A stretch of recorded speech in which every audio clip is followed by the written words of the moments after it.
War is never clean, but some operations require more distasteful work than others, and often military forces have special units trained to handle unscrupulous missions.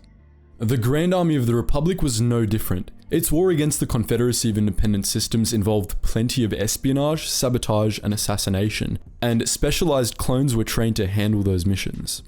Among the least well-known of these specialized troopers were the clone assassins, elite killers that were tasked with killing anyone the Supreme Chancellor deemed a traitor. In this video, we'll be shedding some light on them.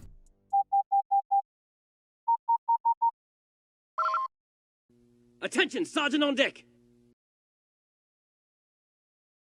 There were actually two different kinds of clones that operated under the banner of clone assassins. There was a more well-known variant that was trained to kill Jedi, and there was a more standard variant called the Covert Ops Trooper. The differences between the two were primarily in equipment, combat techniques, and mission profiles. Both took orders directly from the Supreme Chancellor, and there was no public knowledge about the existence of either of them. Clone assassins were selected for training from among rank-and-file clone troopers. Candidates were chosen for being noticeably cold-blooded and immoral, as the Kaminoans were instructed to choose clones who would unquestioningly obey any order, no matter how horrible. They were trained to reject any hint of morality and sympathy, as these clones were intended for jobs that rank-and-files would surely object to. Tyrannus had said that they would be tasked with hunting down traitors, but the Kaminoans knew full well that these clone assassins likely wouldn't be dealing with any old turncoats. They would be sent to kill their own brothers. The Koival Da, the Mandalorians responsible for training clone commandos, ended up training these callous killers as well. The assassins were taught espionage, evasion, a variety of assassination techniques, and survival skills. The elite among them were also taught to kill Jedi, as we'll discuss later. The clones that were selected to become assassins were kept apart from their brothers and purged from public record, and during the Clone Wars, their very existence was kept secret, both from the public and from the other clones. As we discussed in a video earlier this year, the Republic military was divided into 5 branches: the Grand Army of the Republic Navy, the Republic Starfighter Corps, the Republic Special Operations Brigade, and Republic Intelligence. The clone assassins, however, weren't part of any of these branches. They existed outside of the chain of command, answering to Supreme Chancellor Palpatine and no one else. As we mentioned earlier, there were 2 breeds of clone assassins. The more disturbing of the two were the Covert Ops Troopers. These made up a majority of the clone assassins and were tasked with eliminating anyone who the Supreme Chancellor deemed a traitor that wasn't enough of a threat to be handled by elite assassins. They wore standard issue Phase 1 armor coated in Reflect, a light warping sensor stopping polymer that was useful for stealth. They generally used DC-15A blaster rifles and DC-15S blaster carbines, but these versions were modified from the stock model. They operated in small squads of 2 or 3. The primary job of the Covert Ops Troopers was a closely guarded secret. They were tasked with killing any clones that deserted the Republic military. Officially, clone deserters were apprehended, tried, and either reinserted into combat roles or sent to military prisons. But in reality, the Supreme Chancellor had determined that clone deserters, no matter how small their offense was, or whether or not they regretted their decision, could not be trusted. Whenever a clone deserter was reported, a squad of Covert Ops Troopers was sent to kill them, even if they had been reinstated as soldiers in the Republic military. These assassins often killed their brothers in cold blood without any questions and without any remorse. If they were hunting deserters that were actively on the run, they were known to wait until they were alone and charge in guns blazing, but they would likely have had to be more subtle with other clones. If deserters had already been apprehended, Covert Ops would have been tasked with making their deaths look like accidents, so as not to arouse suspicion. Not even the Jedi or the Senate were aware of the Covert Ops Troopers, nor, we suspect, were most of you. Most of the missions carried out by these clones are unknown to us, but there are 2 that we know a little about. The first known clone killed by these treacherous assassins was the ARC Trooper Tavo, who deserted the Grand Army after a particularly nasty battle. He found out the hard way that nobody leaves the GAR alive when a pair of Covert Ops Troopers caught up with him and blew his brains out. But while his murder was covered up, Tavo's fellow ARC trooper Alpha 30 caught wind of it, leading him to desert in turn. Alpha 30 did a pretty good job of avoiding the clone assassins, and he survived for a good while on Gaftikar, the planet where he had fought his last battle. He was eventually found by Null 12 and the clone commandos of Omega Squad, who had been officially tasked with apprehending him. Alpha 30 told them about the covert ops troopers and their mission, and they were all greatly disturbed and ultimately decided to help him escape. A contact of theirs ferried Alpha 30 off-world, and he ended up surviving the Clone Wars and Palpatine's wrath.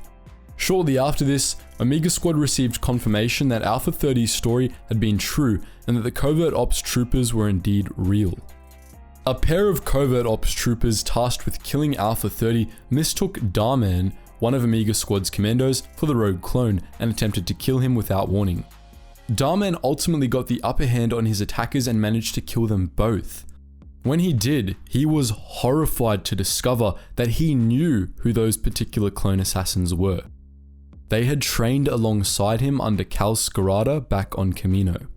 But while the covert ops troopers were definitely the more sinister of the two kinds of clone assassins, the elite units were a hell of a lot cooler.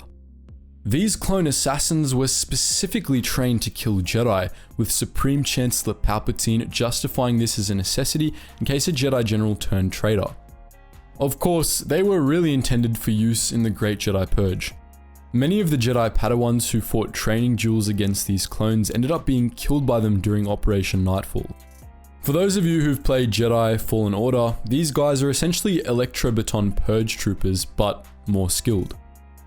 Elite clone assassins had specialized armor sets which integrated cameras and aerodynamic visors and were adjusted for added maneuverability.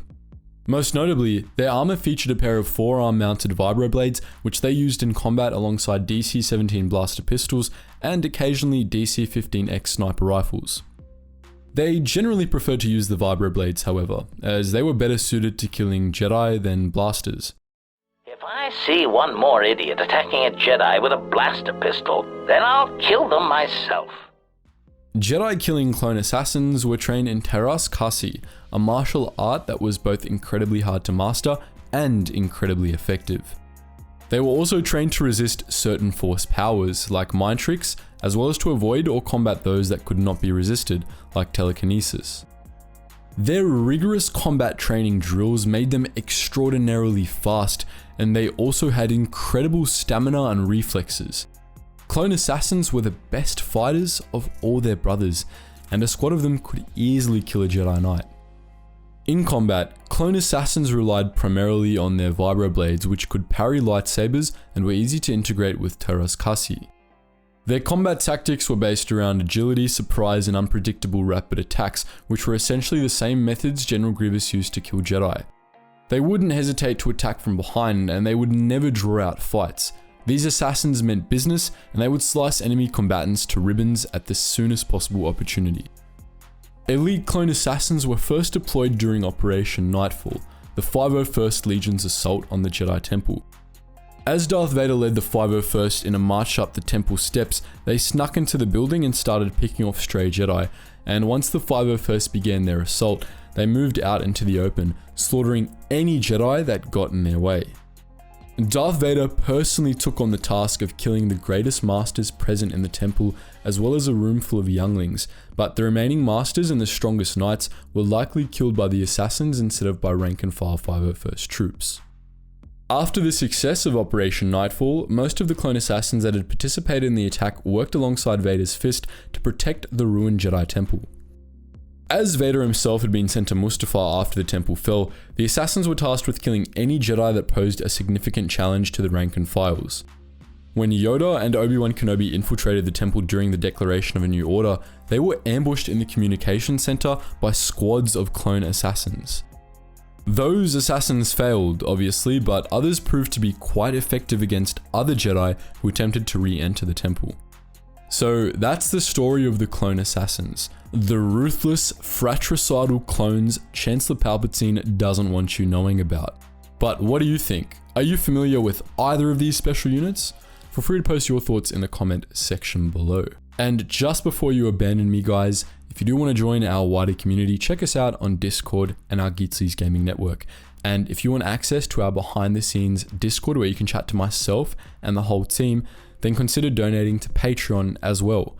Anyways, guys, as always, thank you so much for watching, and I hope to see you in the next video.